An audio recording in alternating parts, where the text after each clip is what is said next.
Avant d'approfondir justement notre notion de plateforme sur le VO, j'ai souhaité faire appel à un groupe qui, il y a 2 ans, qui a 2 ans déjà, en fait, a créé une plateforme assez étonnante. C'est effectivement la seule plateforme d'un groupe de distribution qui s'annonce clairement comme un indépendant, en fait, et qui plus est a reçu le prix du service délivré par nos confrères de Capital au titre de 2017.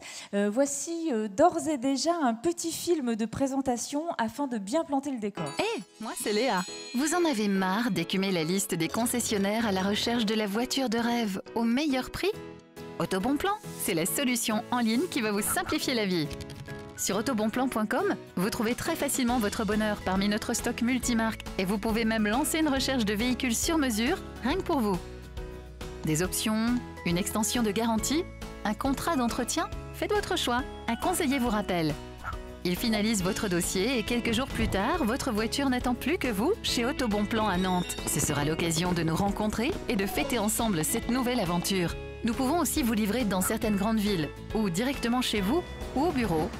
Autobonplan, c'est un gage de sérieux et de qualité grâce à l'un des principaux groupes de distribution automobile français qui nous soutient. Découvrez notre stock de véhicules 0 km et occasions contrôlées par nos équipes. Vous pouvez même changer d'avis grâce à l'assurance satisfait ou remboursé.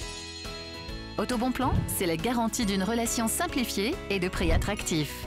A tout de suite sur autobonplan.com. Très bien, alors tout de suite nous allons poursuivre la discussion avec le fondateur d'Autobonplan. J'appelle tout de suite Samy Benchekroun pour venir me rejoindre sur scène.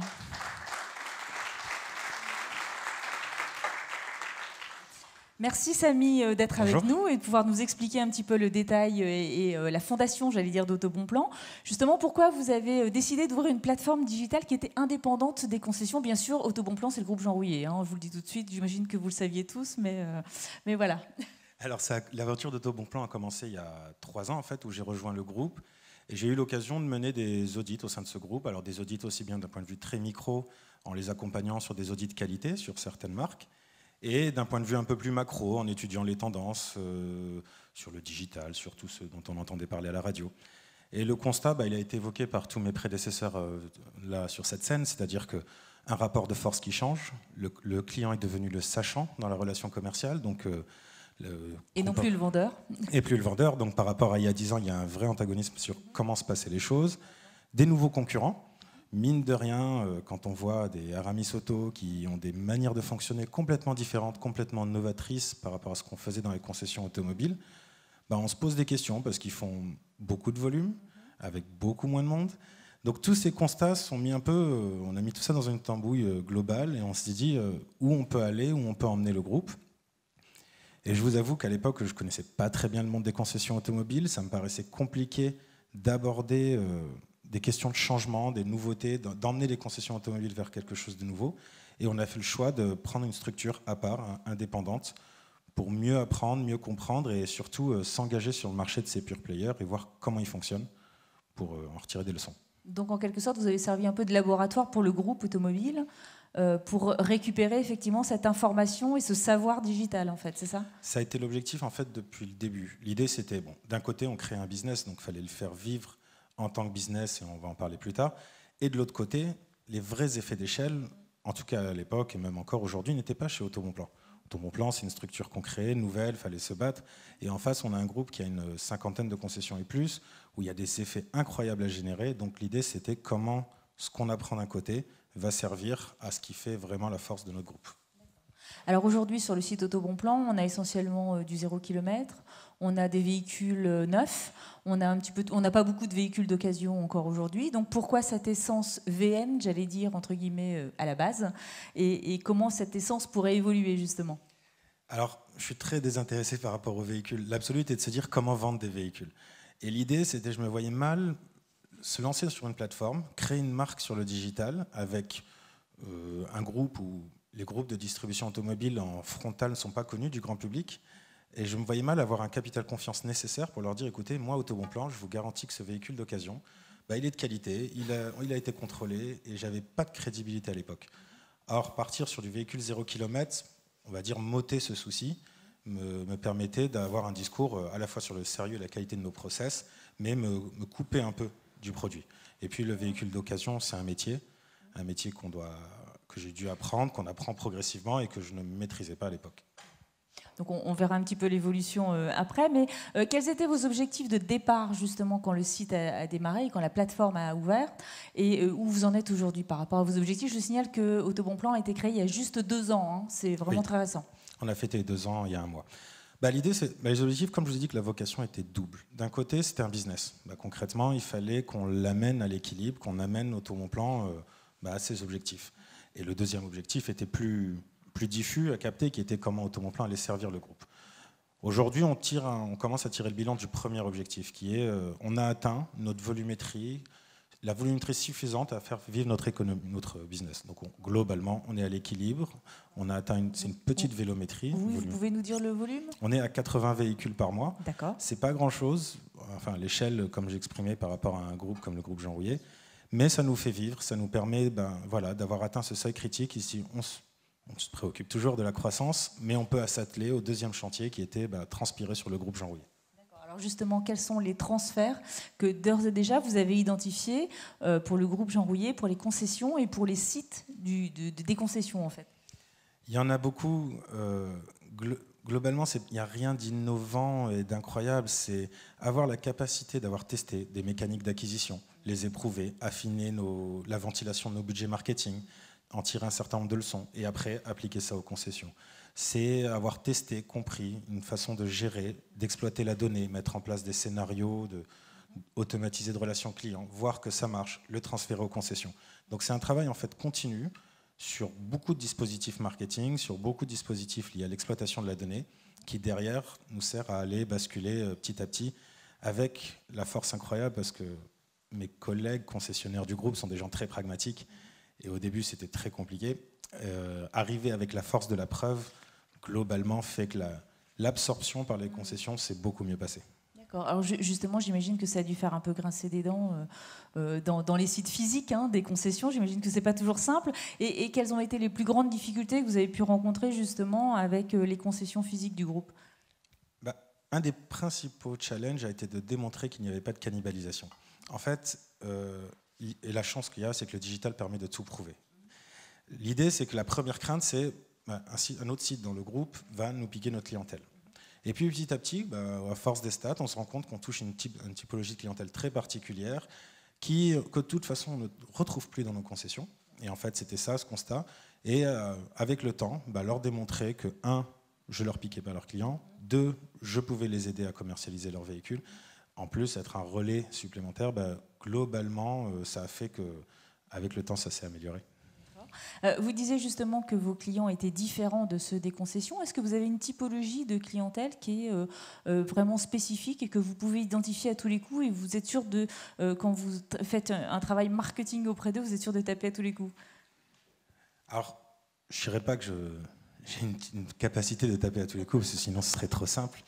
Globalement, on a retenu qu'on avait chez nous en tout cas, 2 types de clients. Le premier, c'est une clientèle prix. Internet et tous les infomédiaires qui sont déployés, etc., ont mis le prix au cœur de la recherche automobile. Ça tend à changer aujourd'hui, on arrive sur l'usage, etc. Mais globalement, quand j'ai créé Autobonplan, la question c'était, on arrive et la première fonctionnalité était de trier par prix. Donc cette clientèle prix, elle vient par défaut, parce qu'après, derrière, on déploie toutes les techniques d'acquisition pour les capter, et n'est pas forcément celle qui représente en pourcentage les meilleures stats, mais qui reste en valeur absolue quelque chose de très important pour nous. Après, l'autre typologie de clientèle qu'on a trouvée, qui se retrouvait dans nos business, c'est un peu, on les appelle les éclairés économiquement, c'est ceux qui, 1, n'ont pas le temps de faire une recherche automobile, 2, ont la capacité de s'auto-rassurer, d'auto-comprendre la paternité qu'il y a d'un groupe derrière notre structure, de comprendre les process. Et ils se retrouvent dans ces process de simplification, de capacité de vous livrer au bureau, ceci, cela, et n'ont pas le temps, globalement, c'est une clientèle très urbaine, etc., d'aller en concession automobile. Et c'est un autre type de clientèle qui présente des statistiques plus intéressantes en pourcentage, moins en valeur absolue. Quand on a préparé effectivement votre intervention, vous me disiez que les gens étaient beaucoup plus rassurés quand ils ont vu l'équipe qui travaillait derrière Autobonplan. J'ai une slide justement où, Hélène, si tu peux nous avancer et nous mettre la photo de l'équipe, voilà, juste là, que les clients étaient rassurés de savoir à qui ils avaient affaire en fait. Vous avez préparé des petits slides de présentation à chaque fois, c'était vraiment très sympa sur le site. Et comment vous avez vu évoluer justement cette clientèle une fois qu'ils ont vu à qui ils s'adressaient? En fait, par rapport à cette problématique du début qui nous m'a amené à aller vers le 0 km, qui était de se dire comment les gens vont me faire confiance. Au bout de 6 mois, 1 an, on commençait à se constater que y avait un certain vide au niveau de notre site internet. Les gens ne nous reconnaissaient pas, on ne s'identifiait pas à eux.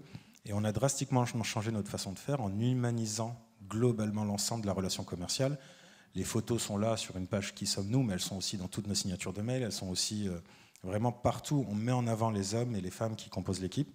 Et ils s'investissent là-dedans en essayant de marquer le client de leur empreinte relationnelle. Et de l'autre côté, ça nous a permis petit à petit à gagner ce capital confiance.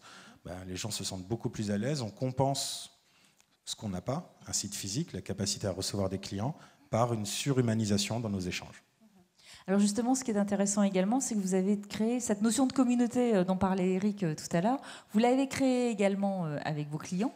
Vous avez une véritable communauté. Expliquez-nous comment vous nourrissez cette communauté d'information et vous gardez ce lien permanent, même s'il n'y a pas un objectif commercial immédiat en tout cas. En occupant le terrain. L'idée est à dire être toujours présent, c'est ça? D'être constamment présent. Un projet automobile, c'est extrêmement émotionnel, c'est extrêmement stressant, anxiogène. Au début aussi, on était aussi anxiogène quand on demandait d'acheter une voiture en ligne. Il y a 2 ans, les gens ne s'engouffraient pas là-dedans. Et nous, il faut aller occuper le terrain, aussi bien chez nos prospects que chez nos clients. Chez nos prospects, ça se matérialise dans une relation qui s'établit, qui n'est pas basée que sur la relance commerciale. Leur envoyer de temps en temps un petit mail, des vidéos. Alors, on essaie en plus d'automatiser ça. Tiens, j'ai vu une vidéo pour vous sur tel véhicule que vous recherchez. Et petit à petit, au moment où ça s'accélère, son projet il commence à être rentré dans une vraie logique d'achat, il repense à nous parce que la relation qu'on a installée, l'empreinte par laquelle on l'a marquée, elle est différente des autres. En face de moi, j'avais des pure players qui étaient des grosses machines et ultra bien huilées, de relationnelles, de très rigoureuses, des relances, etc. Et à ma structure, à mon échelle, il fallait que je me démarque. Et c'est cohérent avec cette stratégie d'humanisation. Ça prend du temps. Ça paraît être des beaux discours, mais aujourd'hui, la taille de mon équipe fait que globalement, on y arrive. Et on espère le garder, mais c'est une des questions qu'on se pose. Comment grossir, gérer la croissance et garder ce petit truc diffus qui nous démarque un peu des autres concurrents. Ce qui veut dire aussi que vous avez appris à nourrir les leads que vous aviez en fait. Un lead, c'est pas juste un client à qui on doit répondre très très vite. À la limite, c'est tellement évident que de toute façon, ça n'est même plus le sujet aujourd'hui. Comment vous nourrissez ce lead? Est-ce que vous taguez également votre site pour savoir qui vient chez vous? On en parlera un petit peu plus tard avec ZenWisher. Mais comment vous travaillez justement à traquer vos internautes, vos clients, et comment vous apprenez d'eux? La chance d'être très petit et d'avoir commencé à partir de rien fait que ma base de données est extrêmement propre. C'est-à-dire que je n'exploite pas une autre base de données. Aujourd'hui, on a construit une petite base de données, mais extrêmement bien renseignée, extrêmement bien liée. Nos clients sont digitalement liés à notre base de données. C'est-à-dire qu'on sait quand nos clients viennent dans notre univers. Et petit à petit, on associe à tout ça tout un tas de scénarios, en fait, d'informations, de blogs, de ci, de ça, mais c'est vraiment nourrir une base de données en continu sans parler forcément de la promo, mais plus essayer de leur parler d'autres choses, de l'automobile, de leur vie. Alors, quel est le futur d'Autobonplan? Parce que là maintenant, effectivement, une fois les 2 premières années passées, vous avez atteint l'équilibre. Comment vous voyez Autobonplan dans le futur et comment vous voyez le site évoluer? C'est toute la question. On a atteint un premier palier qui était de se dire, on amène ce business à l'équilibre avec une certaine volumétrie qui est ce qu'elle est. Il y avait cette deuxième fonction qui était de transpirer sur le groupe. Aujourd'hui, si je veux aller vers le groupe, leur amener des process, leur amener un certain nombre de choses, c'est chronophage. Ça prend du temps, c'est une démarche. La gestion de la croissance, passer d'autres paliers, c'est chronophage. Ça prend du temps, etc.